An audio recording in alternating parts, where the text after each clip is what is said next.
पाकिस्तान ने नीदरलैंड्स को हरा दिया है आखिरी ओवर में। फहीम, थैंक यू यार, आपने हमारी इज्जत बचा ली है। क्योंकि ऐसा लगना शुरू हो गया था कि पाकिस्तान वर्ल्ड कप से बाहर हो गया है, क्योंकि 15 वाला मैच हमने बाइकआउट किया हुआ है। और आज अगर नीदरलैंड्स पाकिस्तान को हरा देती तो वो 15-20 मिनट में मुझे क्या फील हुआ है, उस टाइम हम लाइव बैठे हुए थे, मेरे पास लफ्ज नहीं है कि मैं कैसे फहीम आपका शुक्रिया अदा करूं। जब तक मैं जिंदा हूं मैं इस मैच को याद रखूंगा और आपका हमेशा शुक्रिया अदा करूंगा। आपने पाकिस्तान की इज्जत आज बचा ली है। मैं अभी जिम्बाब्वे वालों के ताने नहीं भूला, मैं अभी यूएसए वालों के ताने नहीं भूला। और आज अगर नीदरलैंड्स हमें हरा देती, कौन है ये लोग? मतलब ये हंस रहे थे, नीदरलैंड्स वाले मुस्कुरा रहे थे, एंजॉय कर रहे थे। ये 60-70% मैच में हम पे तरजीह उनको हासिल थी। हमसे बेहतर खेल रहे थे, हमसे बहुत अच्छा खेल रहे थे। क्या हो गया हमें? मतलब एज पाकिस्तान क्रिकेट फैन मेरे अंदर ताकत नहीं है, मेरे अंदर एनर्जी नहीं है कि मैं एक लो रैंक टीम से एक हार बर्दाश्त करूं। मेरे अंदर जितना था इस टीम के लिए मैं दे चुका हूं इनको 2023-24 तक। अब पता नहीं कैसे खुद को मैं इकट्ठा करके जो टूटा हुआ है जोड़ जोड़ के आप लोगों को सपोर्ट कर रहा हूं। पाकिस्तान टीम, इतनी इंप्रूवमेंट चाहिए, इतनी इंप्रूवमेंट चाहिए। जो गेम आपको शायद 14-15 ओवर्स में मैक्सिमम जीत जानी चाहिए थी, उसको आखिरी ओवर तक ले जाने में किरदार है 2-3 प्लेयर्स का। नाम लेके बात करेंगे, बिल्कुल ब्लंट बात करेंगे।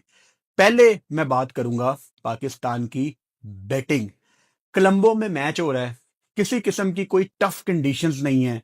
आप कितनी दफा श्रीलंका सारे जा चुके हैं, कोई मुश्किल कंडीशंस तो नहीं है ना। ऊपर से साहिबजादा फरहान ने कमाल बारी खेली, नीचे साइम अयूब ने भी 13 बॉलों पे 24 का कैमियो खेला। सब कुछ अंडर कंट्रोल है। सलमान अली आगा वन डाउन आए, उन्होंने भी आपको अपना इंटेंट दिखाया। गेम कहां पे स्लो होती है? बाबर आजम चौथे नंबर पे बैटिंग कर रहा है और अपनी 14वीं बॉल पे वो पहला चौका मारता है डीप फाइन लेग पे, और 18 बॉलों पे 15 रन। गेम वहीं पे आपकी स्लो हो गई थी। सलमान अली आगा, मैं हाथ जोड़ता हूं आपके सामने, और अगर माइक हेसन को उर्दू समझ आती होती तो मैं उसके सामने भी हाथ जोड़ लेता। Please talk to Babar Azam and tell him to play according to the plan. Because अगर ये प्लान है कि सारे मारेंगे और बाबर विकेट रोकेगा, then I am afraid this is not going to work against big opposition. ये काम नहीं करेगा। अगर साइम के छक्के लग रहे हैं, अगर आगा चार्ज कर रहा है, अगर फरहान डोमिनेट कर रहा है, तो क्या जरूरत है चौथे नंबर वाले बैटर को कि उसने एक एंड रोकना है? हम लोग बड़े डिफेंसिव हो गए हैं। हम लोग पता नहीं कौन सी 1990 की क्रिकेट खेलते हैं, जहां हमारे अंदर ये इंजेक्शन लगा दिया गया है कि हमें रन है बॉल खेलना है और हमें एक साइड रोक के रखनी है। किसके लिए रोक के रखनी है एक साइड? मतलब ये 14-15 ओवर्स में जीतने वाला मैच था। हम लाइव बैठे हुए थे, मैं ये बात कर रहा था कि पाकिस्तान को नेट रन रेट को देखना चाहिए और थोड़ा पहले फिनिश करना चाहिए। लेकिन फिर एक टाइम ऐसा आया कि हम ये दुआ कर रहे थे कि पाकिस्तान प्लीज ये मैच जीत जाना। अब होता क्या है, जब एक बैटर आके फजूल में, मतलब कोई 15वीं बॉल, उसने शायद बाबर ने 15वीं 16वीं बॉल अपनी टिप की है, लोग डाउन द क्रीज आके चार्ज करते हैं। ये हमारा शहजादा टिप करता है। यार, आप कैसे टिप कर सकते हो? 14-14, 15-15, 16-16 बॉलें खेलने के बाद आप T20 में कैसे टिप कर सकते हो? अब मेरी बात कान खोल के सुनो। It's not about Babar Azam playing run a ball. अगर कोई एक बल्लेबाज रन ए बॉल खेलता है, उसका प्रेशर, उसका रिफ्लेक्शन आपको पूरी टीम के अंदर नजर आता है। आपकी पूरी टीम की परफॉर्मेंस नीचे जाती है।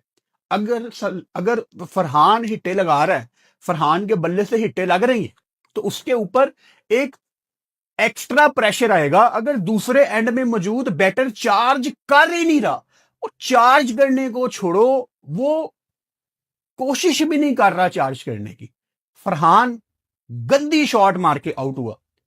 अगर मैंने ब्लेम करना है ना, तो मैं उस्मान को ब्लेम करूंगा, बिकॉज उस्मान ने गलत शॉट खेली। लेकिन जब फरहान आउट हुआ वो सिर्फ प्रेशर की वजह से गंदी शॉट मार गया, वो बॉल मारने वाली नहीं थी।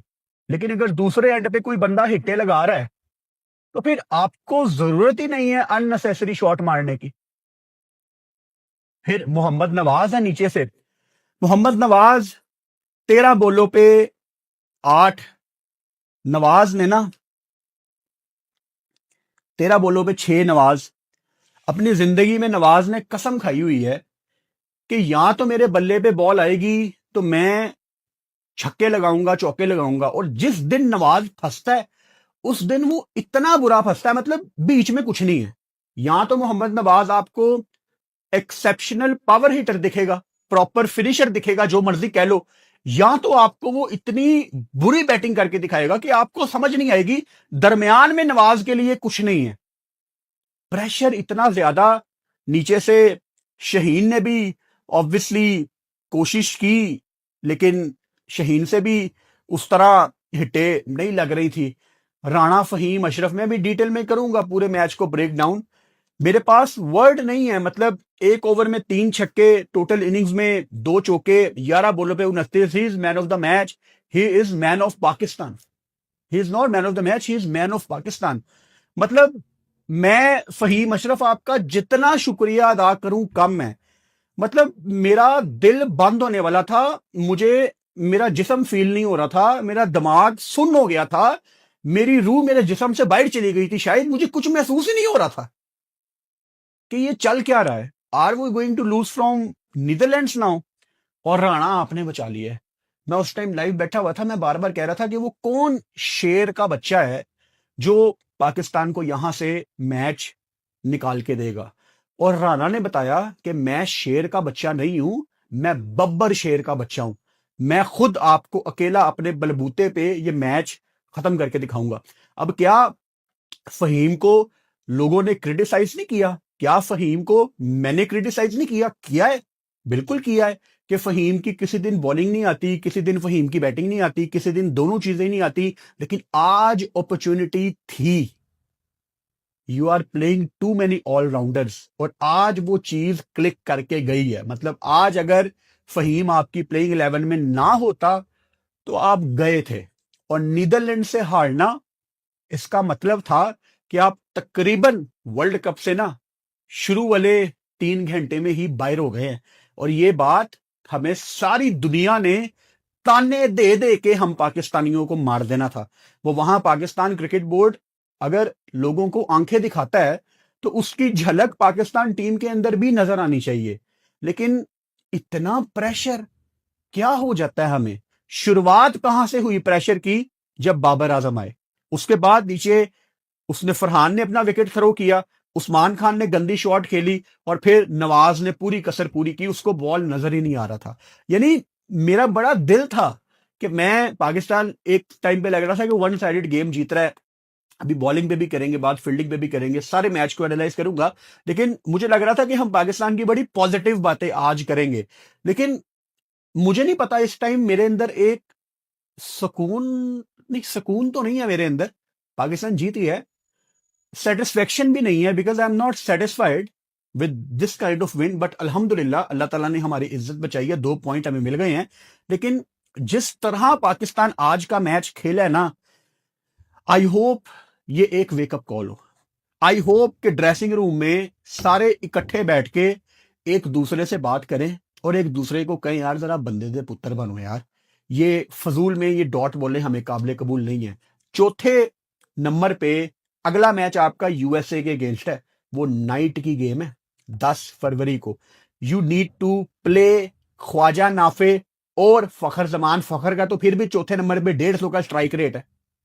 चौथे नंबर पे क्यों करना है हमने यार कंप्रोमाइज? पूरा प्रेशर ही वहां से शुरू है। अब जो बाबर आजम के लॉयल फॉलोअर्स है ना, उनको लग रहा होगा मैं जबरदस्ती बाबर आजम की गलती निकालने की कोशिश कर रहा हूं। नहीं भाई साहब, बाबर आजम हमारा पाकिस्तान का प्लेयर है, मैं क्यों उसको डिग्रेड करूंगा?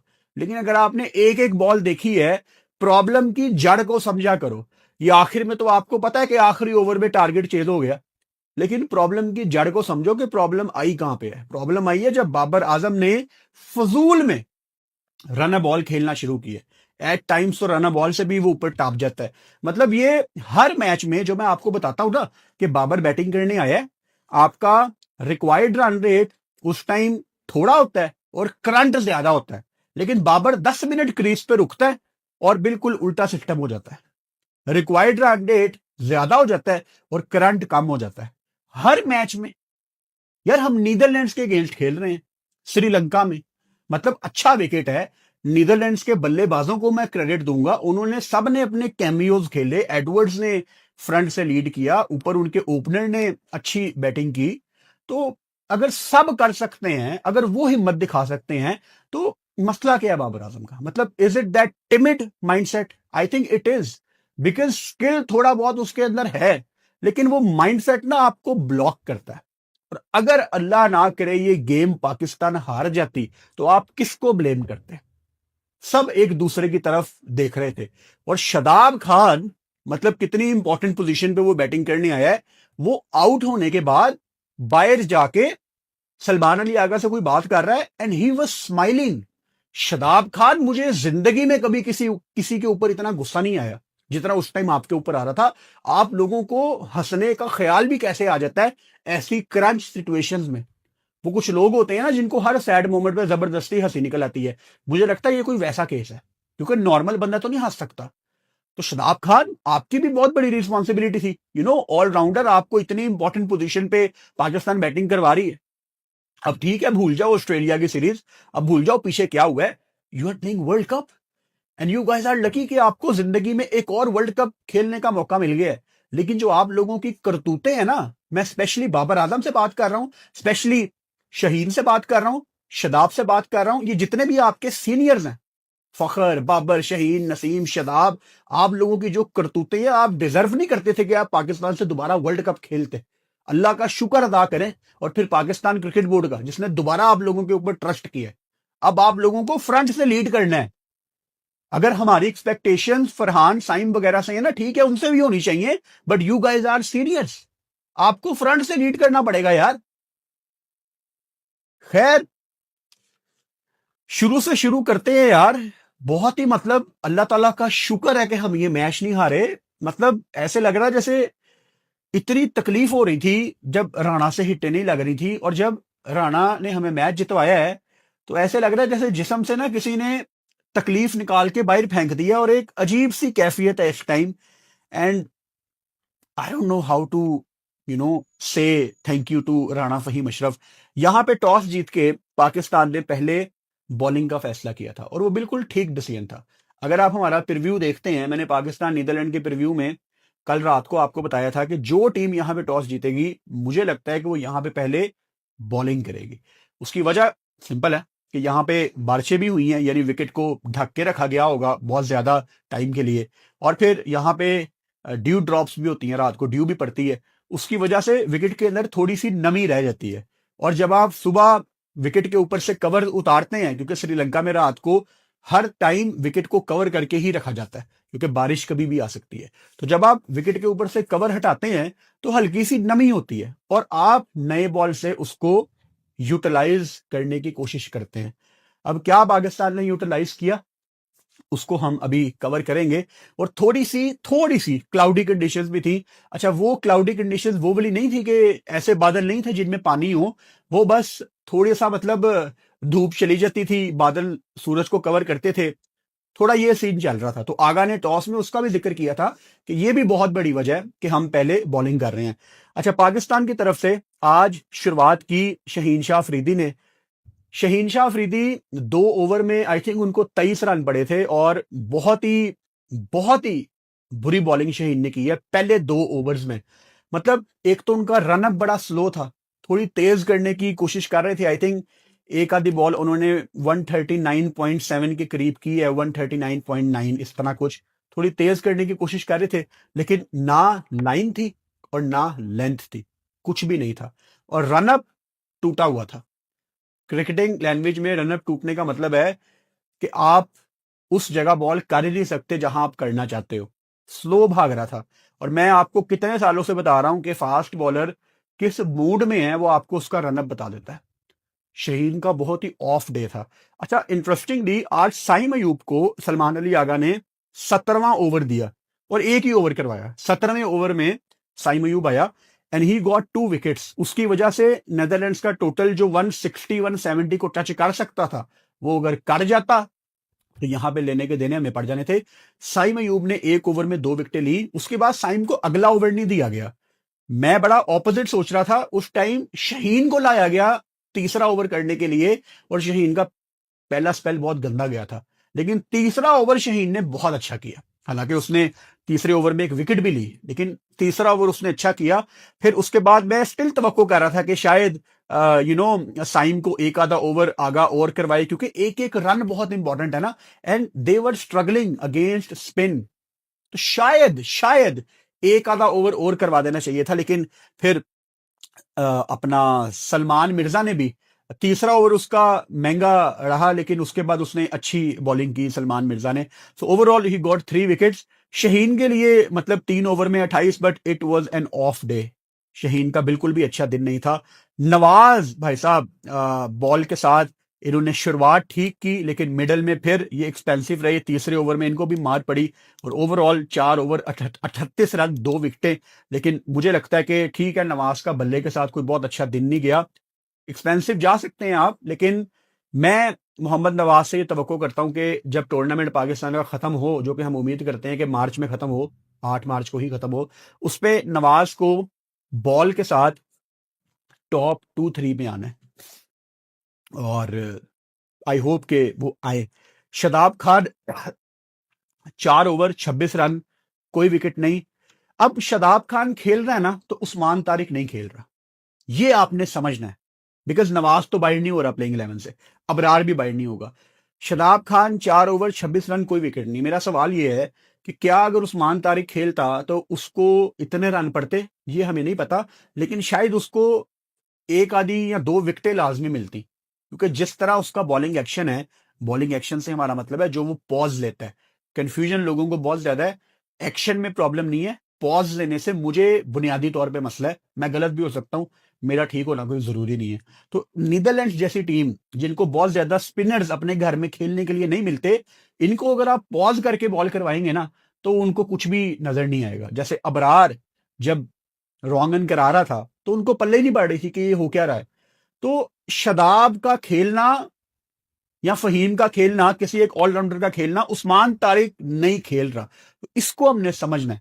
अब शदाब 4 ओवर 26 रन, कोई विकेट नहीं, ठीक है, लेकिन वो 4 ओवर पूरे कर गया है और नीदरलैंड्स को प्रॉब्लम हो रही है स्पिनर्स को फेस करते हुए, एंड शदाब वाज विकेटलेस।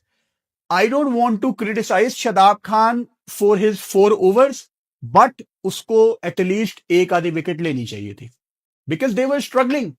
और वहां पे आपको अबरार ने भी तो जबरदस्त बॉलिंग करके दिखाई है ना। अबरार तो कोई चांस ही नहीं था इनको समझ आता, because is a proper mystery bowler, mystery spinner. तो आपके पास उस्मान तारिक भी है पीछे, तो अबरार तो इनको समझ नहीं आना था, because he is too good for Netherlands. Even against Namibia, US से शायद अबरार को टैकल कर ले, बिकॉज उसमें इंडियन प्लेयर्स बहुत ज्यादा हैं और उनको आदत होती है बचपन से अपने घर की विकेटों में खेलने की, वो शायद अबरार को टैकल कर ले, लेकिन इनके लिए बड़ा मुश्किल है। तो अगर अबरार कर रहा है और साइम अयूब भी मतलब बोल्ड रियली वेल, और जब उसको आगा लेके आया वो बड़ा एक इंटरेस्टिंग कॉल था। मैंने बताया ना कि 17वें ओवर में मैंने कभी देखा नहीं है साइम को पहला ओवर करने आया। हमने उसको देखा, या तो वो पहला ओवर करता है, या तो वो कोई 6 ओवर के बाद आता है, या 12वें 13वें ओवर में आता है। बहुत लेट था साइम के लिए, लेकिन इंटरेस्टिंग कॉल थी वो।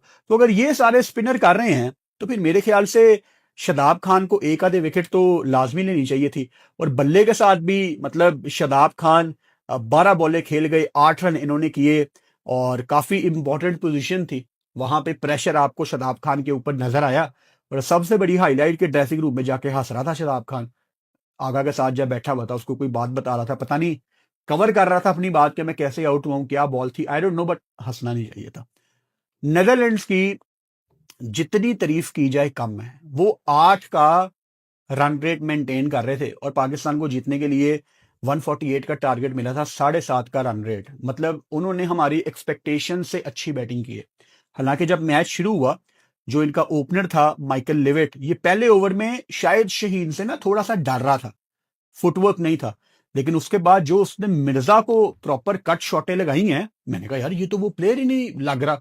उसके बाद आप देखो ना, नीचे आपको बैस डिलिडे ने भी 30 रन करके दिखाए, फिर एकरमैन ने भी 20 रन किए 14 बॉलों पे, कप्तान स्कॉट एडवर्ड्स ने 29 बॉलों पे 37 रन किए। सब ने अपनी वैल्यू ऐड की है, लेकिन लॉयर मिडल ऑर्डर के स्कोर 9-0, 13-4, 2-0, अगर ये सब 5-5, 10-10 भी कर देते ना, तो आप 160, 165 पे जा सकते थे। अगर ये चले जाते 160-65 पे, तो आपको अंजाम पता ही है हमारा क्या होना था।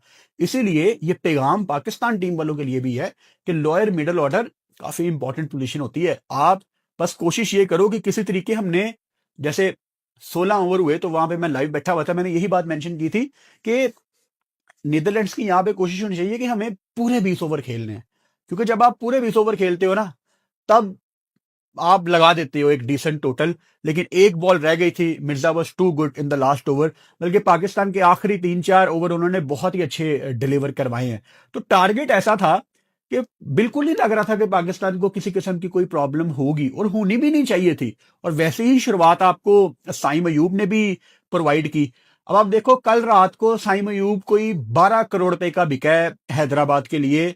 और ये मेरा बहुत बड़ा कॉन्फ्लिक्ट है यहाँ पे कि पाकिस्तान की टीम वर्ल्ड कप खेल रही है और यहां पीएसएल की इतनी बड़ी बड़ी खबरें आ रही हैं। क्या प्लेयर डिस्ट्रैक्ट नहीं होंगे?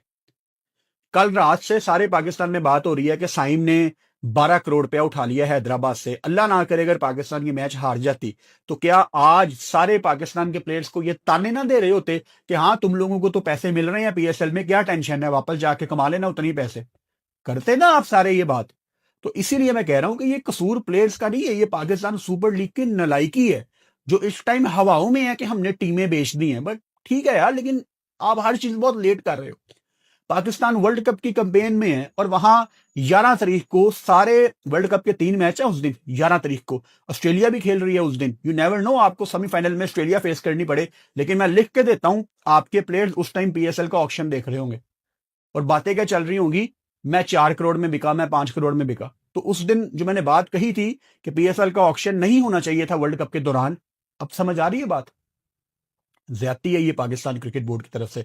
बट साइम अयूब, जिस तरह उन्होंने ऑस्ट्रेलिया की होम सीरीज में शुरुआत की थी, वही इंटेंट उन्होंने यहां पे कंटिन्यू किया।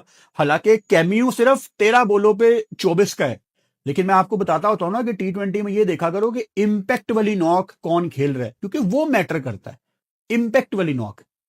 और साइम अयूब ने अपना इंपैक्ट छोड़ा, ऊपर से वो आपका एक बेहतरीन स्टार्ट आपको दे गया था। हालांकि अर्ली ऑन फरहान बहुत ज्यादा फंसा हुआ था और हमें डाउट था कि क्या फरहान आज डॉट बॉल ज्यादा खेलेगा।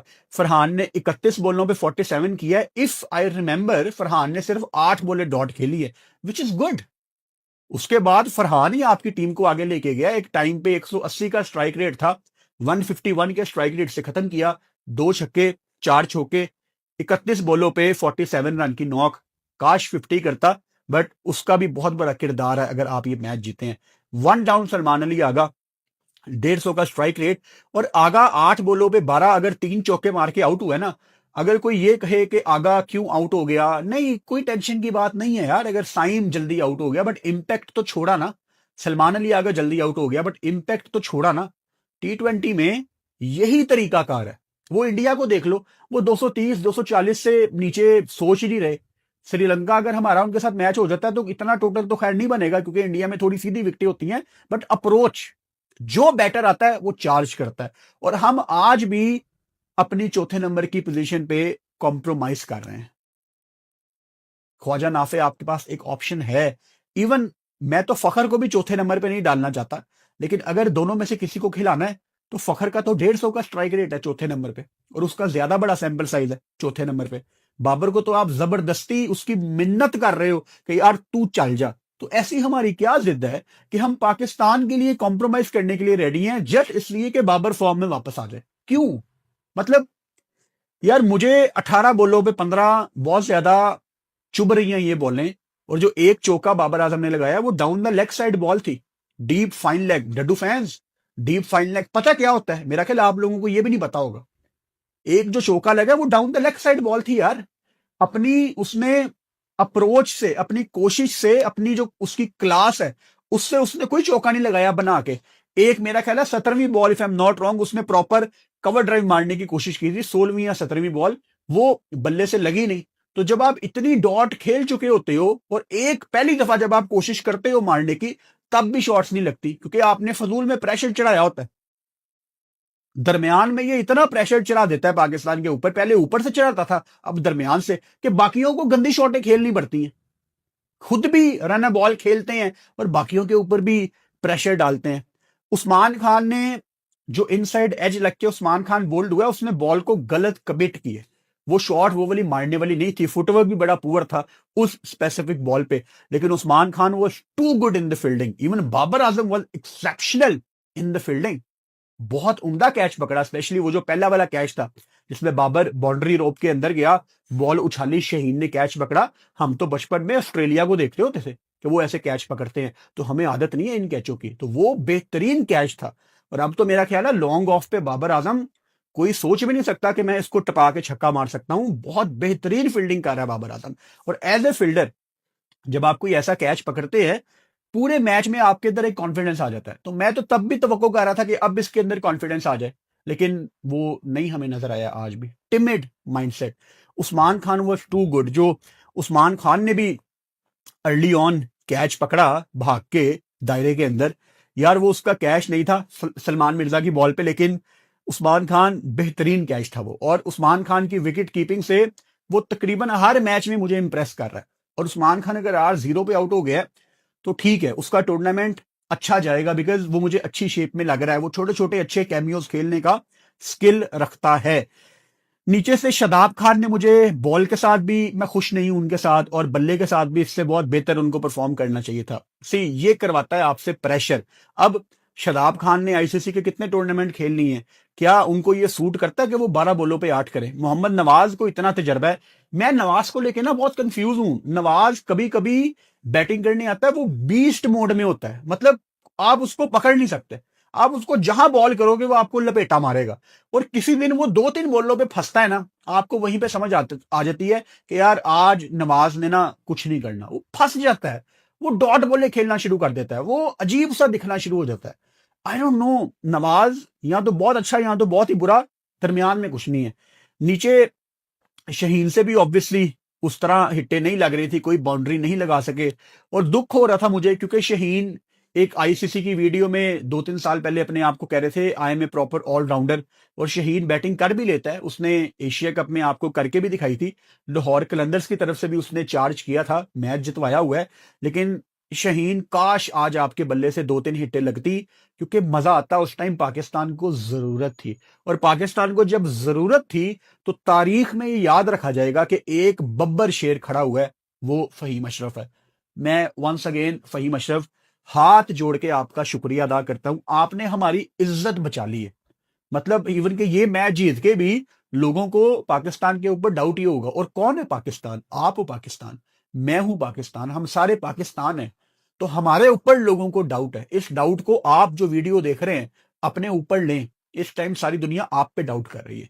इस टाइम सारी दुनिया जो टीम गई हुई है उस पर डाउट कर रही है, मेरे पे डाउट कर रही है। आपके ख्याल से ये England, Australia, India, New Zealand, West Indian, ये दुनिया भर के जितने लोग हैं या जो गोरे कमेंटेटर हैं, उनको तो हाइप बनाने के लिए अपसेट चाहिए। आपके ख्याल से क्या पूरी दुनिया आज ये चाह रही थी कि पाकिस्तान मैच जीतता? नहीं भाई साहब, सारी दुनिया मिलकर दुआ कर रही थी कि नीदरलैंड जीत जाए और T20 वर्ल्ड कप के नंबर्स डबल हो जाए। कि जी देखो पहला मैच ही क्या हो गया है, अब हाइलाइट्स के ऊपर आएंगे 10 मिलियन व्यूज इंडियंस, तो दुनिया तो आपको काटने के लिए रेडी है, आप अपने आप को कटवाने के लिए हमेशा रेडी है। बस कर दियो यार। ड्रेसिंग रूम के अंदर जाके माइक हेसन, सलमान अली आगा, आप दोनों को टफ कॉल्स लेनी है और जरा सख्ती से बात करनी है। मैंने 1-2 प्रैक्टिस सेशंस देखे थे जिसमें पाकिस्तान के कुछ प्लेयर्स, मैं उनका नाम नहीं लूंगा, आगा से बहुत मजाक में बात कर रहे थे और कुछ अच्छे वर्ड नहीं थे। ऐसी वीडियोस पता नहीं पाकिस्तान क्रिकेट बोर्ड रिलीज क्यों करता है। ख्याल किया करो, पीछे आवाज नहीं आनी चाहिए, लोगों को पता लगता है। तो एक रिस्पेक्ट सलमान अली आगा की होनी चाहिए। और मैं चाहता हूं अब आगा ना थोड़ा सा बस अग्रेसिव हो जाए और थोड़ी सख्ती करे इनके ऊपर, क्योंकि इनके अंदर से आपको काम निकलवाना पड़ेगा। ये खुद नहीं कुछ करने वाले, ये डंडे के जोर पे चढ़ने वाली कौम है भाई साहब। हमारी जो सारी कौम है ये डंडे के जोर पे चलती है, तो इनसे काम करवाना पड़ना है, ये खुद नहीं करेंगे। किसी मैच में आपको लगता है कि दे आर नंबर 1 और किसी मैच में लगता है कि यू नो आप नीदरलैंड से हार जाएंगे। तो बहुत ही मतलब हमारी अजीब सी शुरुआत हुई है। ये वीडियो जब आप देख रहे हैं तो उस टाइम मैं ऑलरेडी स्कॉटलैंड वेस्ट इंडीज के मैच में लाइव आ गया हूँगा। तो ये वीडियो अगर आपने देख ली है तो मुझे ज्वाइन करें स्कॉटलैंड वेस्ट इंडीज के मैच में, और उसके बाद रात को इंडिया यूएसए का मैच है, उसके दौरान भी मैं लाइव आऊंगा, और उस मैच के बाद हमारी डिटेल में वीडियो भी आएगी उस मैच के ऊपर। तो पाकिस्तान पहला मैच जीत गया, 2 पॉइंट हमें मिल गए हैं, लेकिन ये कोई तरीका नहीं है जीतने का। सो आ जाओ लाइव में।